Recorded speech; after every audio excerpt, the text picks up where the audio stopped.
All right, guys, just got this not too long ago. Lawrence of Arabia 60th anniversary limited edition, 4K steelbook, whatever. So I don't know where to start on this because I feel like I shouldn't even have to do a review on Lawrence of Arabia. It's absolutely a classic film, probably David Lean's greatest work. Peter O'Toole's great performance, like all time great performance as Lawrence here. Uh, the ideas that swirl in this film go from really kind of the death of the whole British Empire, dating back to like the, late 19th to mid 20th century, and also just an extreme, really good character study, very good character study. And there's a lot more to that than I could ever truly express because Lawrence of Arabia is a classic film.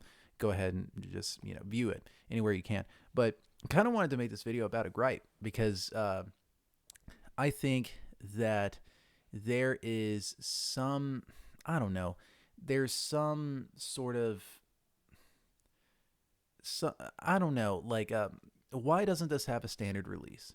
Because I'm not an avid steelbook collector. I don't find like the hobby of getting into physical media or anything like that to be a collection like akin to like Pokemon or like Magic the Gathering or anything like that, because I think that that's like another format where it can capitalize on that sort of thing. But whenever it comes to like physical media, it's all about just viewing like the art or like entertainment or whatever, and that can open up your curiosity. It can make you you can view a lot more angles than you may have not have previously. There's just a lot of things that you can take from just comedy or art or anything like that. I'm a big proponent of like you need to keep that open. You can't just limit it to some sort of like kind of have to say gimmick here, because steelbooks, whatever. I mean, if you're a lover of steelbooks, that's awesome.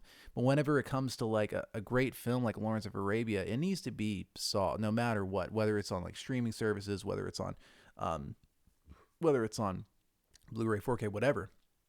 But with the 4K here, there's no standard release. This came out in originally of June of this year, and there's really no standard release on the horizon in sight.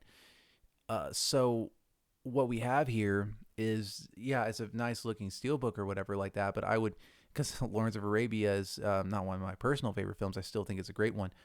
I really just wanted the standard release. Now this actually has Bridge on the River Choir, another David Lean film, is has a steelbook too, but it also has a standard release, which is pretty cheap, and you could pick that up, right? Lawrence of Arabia doesn't have that. The only other release besides this is the Columbia Volume 1 box set, and that's out of print. And so this is the only thing that we have for a release of Lawrence of Arabia, which I think is just totally ridiculous. For as great as a film as Lawrence of Arabia is, why did I have to pay like $45 for this when I could have just paid like 15 or 10? This gives like people sort of like and you may see like a lot of other like YouTube like physical media channels that are just like, oh yeah, physical media is king and streaming is evil. Is it really? Because if you see it for this, and maybe it's like kind of like a weird example, but I've already shown like and it may be just like the kind of like artsy whatever films, but there's still a lot of stuff that isn't even on the format, not only on like Blu-ray, but not on 4K, but also not on Blu-ray. And I've already shown that in like a previous video, top 10. Now one of those is crossed off, good and freaks, but the 10 on there is still not available. So I do think that physical media as well as streaming does have its limits, because some of the best stuff that you can see or you may not be able to see is it's not anywhere.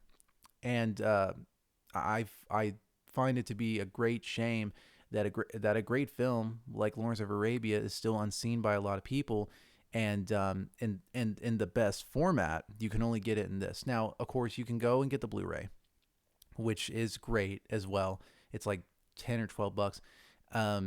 Unless you like are really want to see like the highest like potential quality of this, I don't know if I would even, because look, the transfer on this is like perfect. It's like one of the better like 4K transfers I have in my whole entire collection. Is that this is that good? But because the source material is great, it was shot in like 70 millimeter, like what CinemaScope or Panavision. I'm not for sure, but it makes me like really love that format. Anytime I see that format, I'm just like, man, this is so awesome. I don't understand why people just don't film in this all the time. But of course, that would take the specialness away of films in general if you film like that all the time. But anyway, so I guess my like main gripe is that like with Lawrence of Arabia, it should be made available, and I know it's like I think it's available on streaming some places and all that, but when it comes to 4K, just give us a general release so I don't have to like pay out the ass for this version, and yeah, maybe 1% or whatever, but it kind of like puts a sort of I don't know a kind of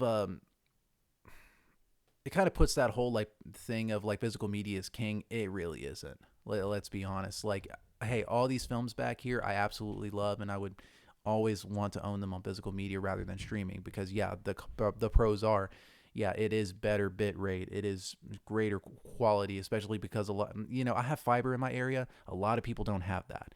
A lot of people do not have that access to stream at high quality stuff. So it is better for you to get all this stuff. But in terms of like, just in terms of in this product, just give us a standard release because I know that a lot of people's favorite film is not going to be Lawrence of Arabia, like myself. Even though it's a great film, you need to have a standard release. And art and literature, it shouldn't be gatekept in this whole like hobby, this hobbyist style where like a rarity is like what sets the price up for like a really one of a kind film experience in Lawrence of Arabia. And that's sort of my gripe. I don't want to really make this channel too negative, but I just found like I had to wait until October to get this because these prices were like what $255 this was fetching for at one point. I don't know, man. Like to me that just kind of you're better off just getting the old Blu-ray at that point. So I don't know what I'm trying to say here, but again, 4K does not need to be this whole limited edition. And I know that that's what gets people to try to get it, like Barbarella, right? You can go get the Blu-ray for pretty cheap, but the 4K people are going to flock to because it has a limited edition, it has cool artwork, and it's sort of similar to this. But the film is the film, no matter what artwork it comes in, no matter what. Okay, yeah, maybe the transfer may be different from the studio or what have you, but I would say that just watch films for films, I guess. Don't just get this because like people are on the run, trying to get it or whatever, because the Blu-ray is still a great choice. So anyway, that's pretty much my rant on this Lawrence of Arabia's 60th anniversary limited edition. If you're really that curious, then pay out the ass for it. But for me, it's a great film. But again, that's just my 2 cents on it. So I appreciate it, guys. I'll be back with another video. Thank you.